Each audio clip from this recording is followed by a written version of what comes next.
Welcome back to Vibrant Leadership for Educational Leaders. I'm your host, Crystal Atkinson. If you're new around here, this is the podcast where we talk about all things educational leadership, whether you are leading from your classroom, leading from the middle, or leading from the front. We use each and every conversation to help build skills and capacity that you are going to need to build a vibrant school community, personal life, do all the things that are expected of you. Today, we are going through the R in vibrant. So we went through the V, which is vision, I, insights, B, balance. And we're going to take those ideas of balance and bring them into what it takes to be a resilient leader. Let's consider the whole landscape of education. We ask kids year after year to be resilient. They might be with their friends one year and not the next. They might be with a teacher they were hoping they would get, they might not. They may even be changing schools midway through the school year or from year to year. And that's really hard. We know that's really hard because humans don't like change. The human brain is designed to keep us safe. We know this. And when we're in our safe little space right now, I'm in my home office. I know I'm pretty safe. Like the most crazy thing that generally is going to happen is my dog will get up off of the chair and start barking mid podcast. I'm in a safe space, relatively speaking, right? So we ask this of kids. Sometimes they do well, sometimes they don't.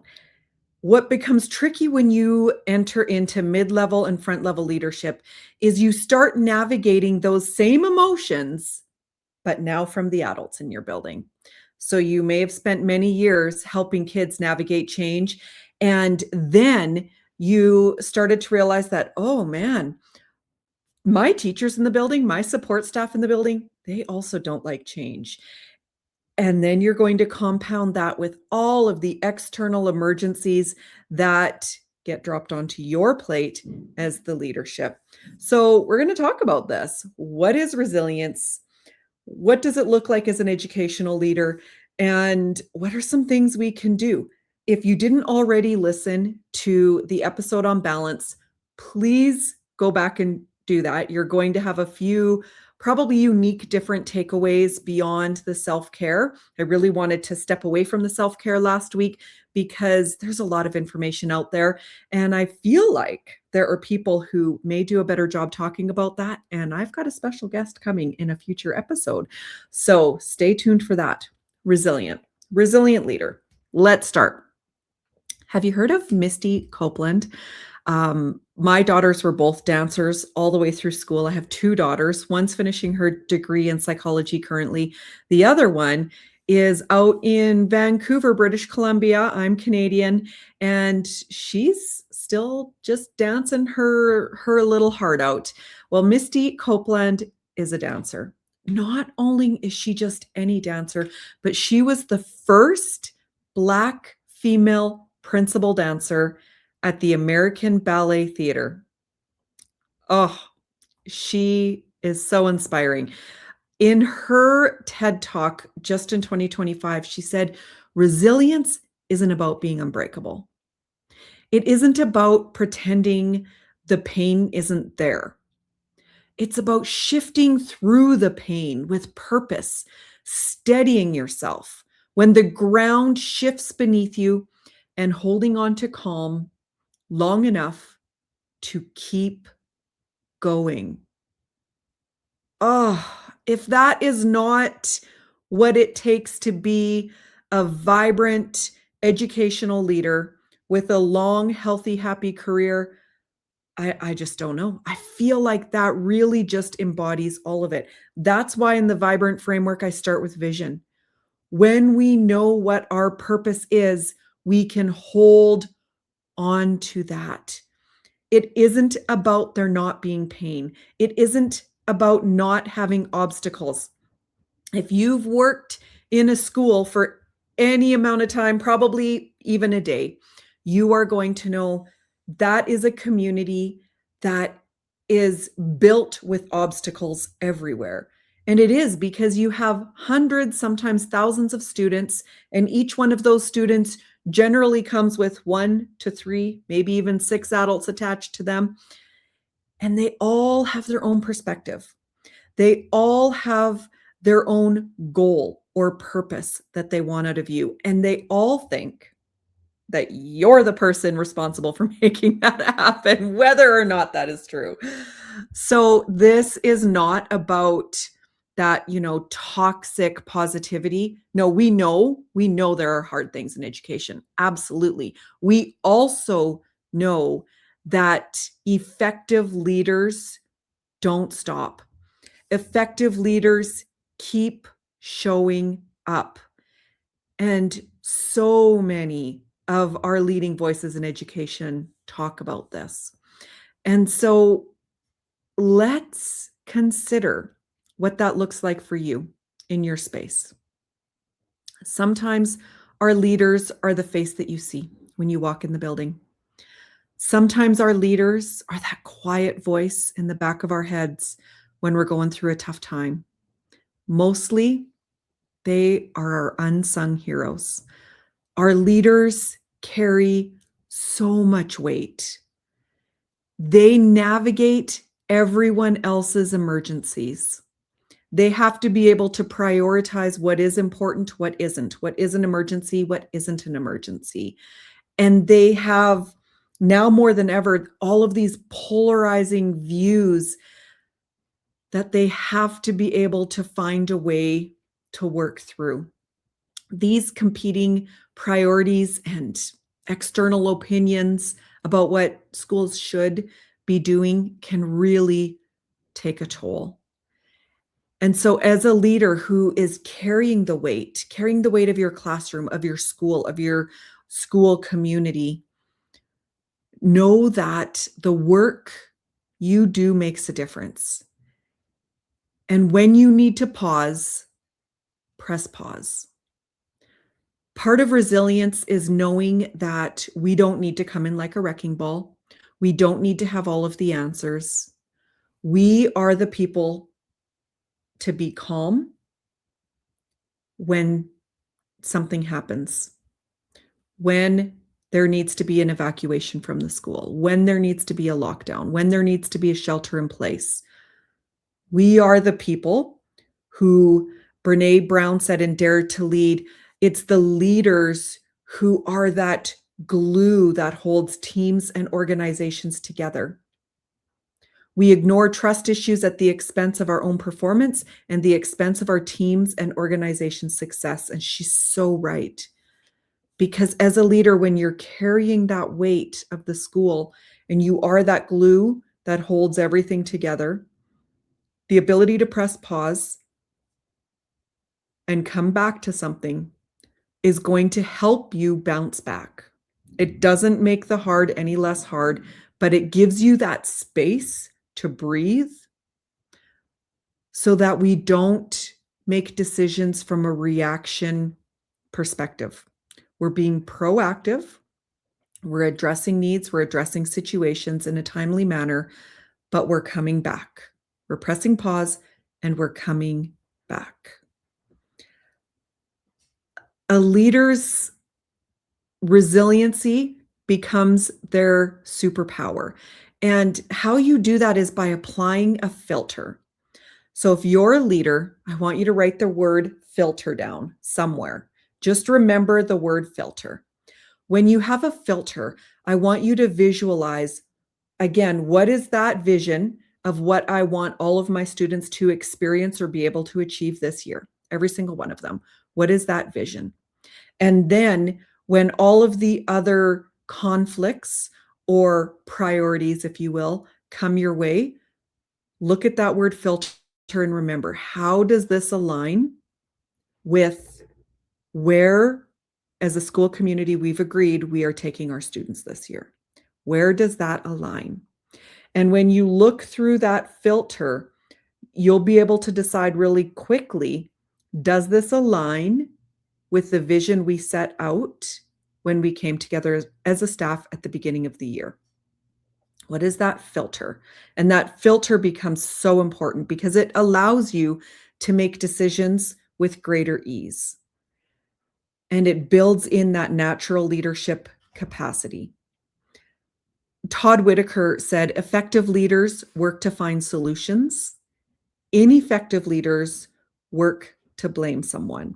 And so that's the difference between being able to bounce back, being able to filter out all of the other noise in the world so that we can stay focused, so we can make a difference for our students. When we have that filter leader, this is so important. I want you to look at that filter and ask yourself, what am I giving my staff permission to focus on? And what am I giving them permission to stop doing that don't serve towards this goal? All of these micro decisions help build that resiliency. Because remember, if we go back to what Misty Copeland said, resiliency isn't about being unbreakable. It isn't about pretending the pain isn't there. It's about moving through the pain with purpose, steadying yourself when the ground shifts beneath you, and holding on to calm long enough to keep going. So when we think about that resistance, we think about opposing ideas and priorities. What is that filter that you've given your teachers? Are they allowed to focus on what matters? Are they getting distracted by something else? All of the vibrant areas weave together. Our vision, our insights, what data are we using? Our balance, how well do we take care of ourselves? How well are we present where we need to be?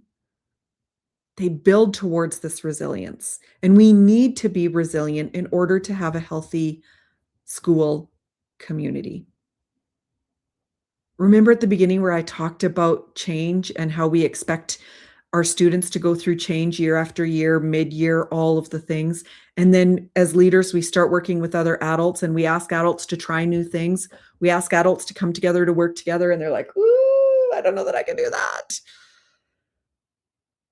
Leaders understand the change process requires resilience. We need to be resilient. We need to overcome our obstacles. And when we go into that information around the whole change process, you may want to look into other researchers like Michael Fullen's implementation dip. We have this idea and we get really, really excited. We get these early adopters, we buy on, we start to get things, and then all of a sudden life gets really, really hard. We lose focus and then we're down. Okay. If we want to bring our staff back up, again, that filter. What are we focusing on? What are we not focusing on? What are we giving ourselves permission to say, not right now, not today? Doesn't mean it's a no forever, but it's a no today. It's so easy to move on when our early adopters over here, they're making progress, and we forget that we've got a whole rest of a staff that also needs to move along, and that's part of the problem with the implementation dip. As a leader, we don't abandon ship mid-implementation. We need to stick it out. We need to have that vision and keep standing up. We're going to get kicked down, and then we're going to stand up again and say, okay, I've thought about this from a new angle. We've created a space for ourselves and our staff that is psychologically safe. If we don't have psychological safety in our schools or our teams, we won't have resiliency. People will not bounce back up. They will fall, they will turn around, they will go in another direction. We need to, as leaders, understand the power of a psychologically safe community and how that is what builds trust. That's what builds courage and vulnerability. That's when a teacher says, okay, yeah, the test results of my students are not where I want them to be. So I'm going to try this new thing because I'm safe. I'm okay to take a risk. And if it doesn't work, it's just giving me more data. It's just giving me more data so that I can try something else. We need to be able to create space that celebrates risk and failure and success because we're all in it together. And again, we've got that filter. We know what our vision is. We know what we're focused on. um, Ri Ross Greene. Do you know Ross Greene? You must know Ross Greene. He's so great. In his book, Lost at School, I've done a lot of work with marginalized teens. My master's in educational leadership, I really focused on high school completion. And I interviewed a bunch of local adults who had dropped out of high school, and I interviewed them. They were 18 to 25 years old, so fairly recent dropouts. And it was really interesting to hear them talk about relationship and resilience and all of the things we're talking about today. But Dr. Ross Greene in Lost at School says it can also take a while to create a helping relationship. Okay, so if it's going to take us a while, leader, we've just went to a new school, we're a new learning support teacher, we're a new vice principal, a new principal, whatever your role may be, it's going to take a while. It's going to take a while. He goes on to say, to counterbalance the many years a kid has misunderstood, misinterpreted, and mistreated, hang in there. All change is incremental. All change. So you're new or you're not new, you're implementing something new, or you're just trying to get things going. Give yourself grace to know that all change is incremental. And if you're in a space where people don't feel psychologically safe, it's going to take you even more time. You're going to need to keep showing up. You're going to need to have a tough conversation, allowing the people around you to share their concerns in a way that's professional, of course, but share their concerns and show them that that's okay. And not only is it okay, but it's welcome, because together we're going to create the best possible situation for our entire school community. Vibrant leaders, resilient leaders lead with purpose and clarity. And we've talked about this before. We've talked about how Simon Sinek says the clarity of why is what creates that charisma. That's why there are certain schools, there are certain boards that people are drawn to. It's the same job, whether you teach at school A, B, or C. But when word gets out that school A has a really strong leadership team and they help build other leaders, school B is really you're on your own. So if you don't want to go anywhere or do anything, it's just a job. Maybe school B is for you. And school C is a toxic space where people are constantly cycling out on leaves. Which school is going to attract future vibrant leaders? School A, every day of the week, because they're safe, they're supported, their leaders show up, they have tough conversations, they know their why. And that why is what's going to draw other people in. It's not the what that inspires people. It isn't the reading program. It isn't the way you do an assembly. It's why. Why are we together? Why are we doing these things? That is what brings people back. That's what helps people stand back up after a day that is so hard they feel like they are crawling home and they cannot do another day. That why helps us get back on our feet. Modeling that mental toughness and viewing setbacks as learning opportunities is so important. In a world where it's so easy to just keep scrolling, to find another job, to say, I don't want to do this, I'm going to take a leave. We need to model showing up. We need to be modeling this toughness. And that may be a bit too direct and blunt for some people. It's also really necessary because humans were wired to show up. Let's look back at where our ancestors were 50 years ago, 100 years ago. It really isn't that long if we think about it, if we stand back and think about it, but visualize, what did they show up to? What did they have to do to provide for their families? We need to show up and celebrate a really good, productive struggle. Like, man, that was hard, but look at what we did. You're going to create a culture that is so strong and so vibrant.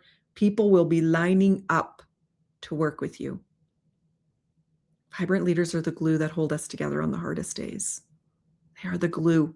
I wholeheartedly agree with Brene Brown. I've been on those staffs where I've thought, ooh, I've got that kid or I've got that set of parents. And those leaders, they just help me gain perspective.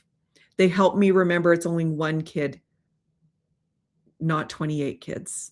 They help me remember you're the person that kid's going to remember. You're the one who has the opportunity to change their life. There's nothing better than that. There just is nothing better than that. When we consider motivation, Daniel Pink, I believe it was in his book Drive. I didn't write it down, but he said, what you reward, you get more of. And so true, right? Like if we're going to be like, hey, we had this goal, this was our filter, this is what we looked through, this is where we're going. We're going to get rid of the things that don't come through this filter. And these are some of the results. Man, that's exciting. That is super exciting. So I'm going to leave you with this. What will you filter out this week? What will you give your team permission to stop doing? Maybe not forever, but maybe for now. What are you going to say? You know what? Let's press pause on that thing. Let's press pause before we move on. I'd be super curious to know. If you haven't already, be sure to follow me. I'm everywhere on social pretty much. You can find me on LinkedIn, Crystal Coach Consultant. You can find me on Instagram, Vibrant_Leadership, as well as Vibrant Leadership with Crystal on Facebook.